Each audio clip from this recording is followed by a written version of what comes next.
The Final Fantasy VII Remake reviews are in, but was it worth the wait? Nearly 5 years after it was first announced at E3 2015, and 2 decades after the original game came out on the PlayStation 1, Final Fantasy VII Remake is coming to your PlayStation 4 this Friday, April 10th.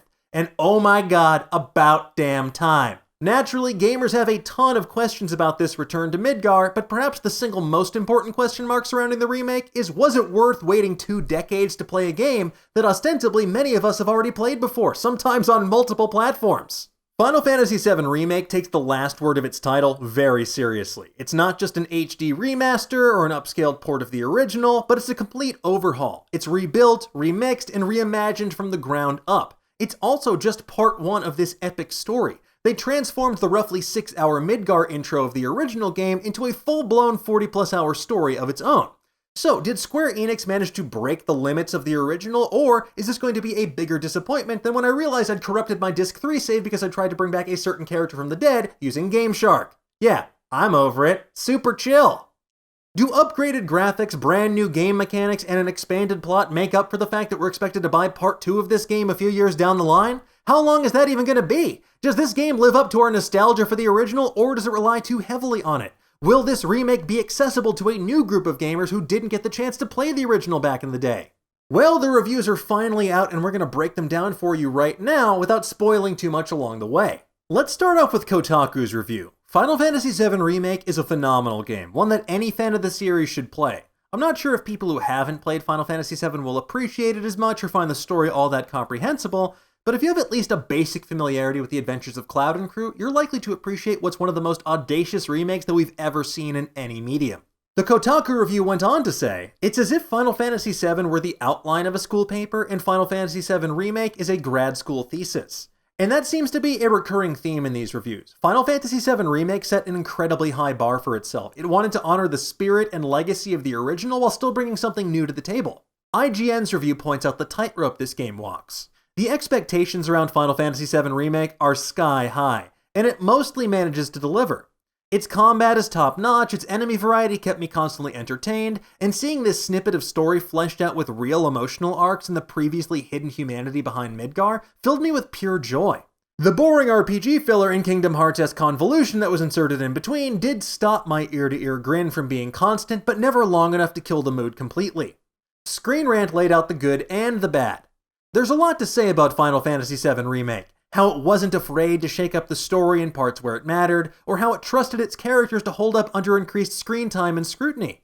How it's a game that will frustrate with difficult boss mechanics or outdated minigame mechanics in an effort to preserve nostalgia or create a challenge, and how it perseveres despite that through sheer charm. Above all though, Final Fantasy VII Remake is a picture-perfect return to Midgar. GameSpot also weighed in on whether or not it was worth the wait. The wait for its release was a long one, but in gameplay, story, characters, and music, it delivers. The wait was worth it.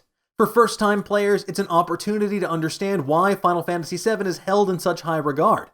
For returning fans, this isn't the Final Fantasy VII your mind remembers, it's the one your heart always knew it to be. While most of the reviews praise the game's look and feel, one recurring criticism revolves around how some of the game's new plot can feel like filler. The Telegraph's review makes this abundantly clear. The unfortunate truth is there's just not enough interesting story or content to go around, and that's coming from a self-confessed obsessive who spent north of 100 hours playing through the original not just once, but twice, eking out every last Easter egg, secret, and collectible to be found along the way. The hit-and-miss attempts at fleshing out minor characters' backstories are one thing, adding cardboard cutout characters with uninspired side quests is extraneous in the extreme, and smacks of the developers padding out the running time once the decision to release episodically was taken. Polygon concedes a similar point, but doesn't lay the blame on the remake.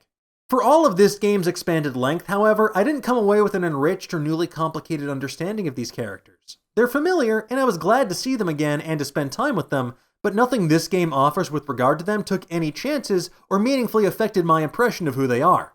But they clarified that point with this. That's less a criticism of Remake than it is high praise for the original, which, in its comparatively lean 6-hour Midgar intro, already made Tifa and Aerith feel like characters I was going to remember for the rest of my life. The Verge summed it up like this. It translates the experience into something modern without losing much of that classic charm. There are some new aspects that feel unnecessary, moments that serve as filler, and areas where the game can be frustratingly dated. It's messy and beautiful, thrilling and confusing, which is to say, the remake is 100% Final Fantasy VII. Now, overall, the reviews seem to boil down to a key point. If you're a fan of Final Fantasy in general, you're going to enjoy it, but if you're a fan of Final Fantasy VII specifically, you're going to love it. As for myself, Final Fantasy VII is the reason I bought a PlayStation back in the day. It's one of my all-time favorite games. It introduced me to the idea of RPGs. So I was understandably cautious and anxious and just could not wait to get my hands on FF7 Remake. I'm about 30 hours in now, and it's amazing.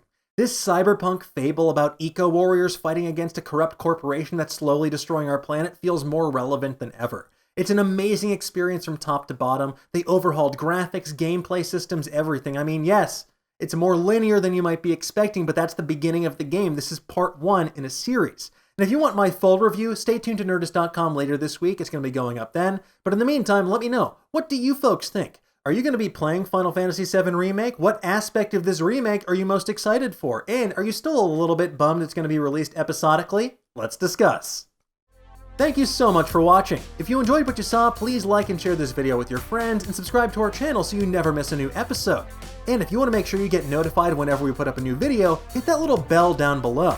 That way you're going to be up to date on all the latest news, rumors, and theories in the pop culture world. In the meantime, stay safe, be healthy, and have a great day.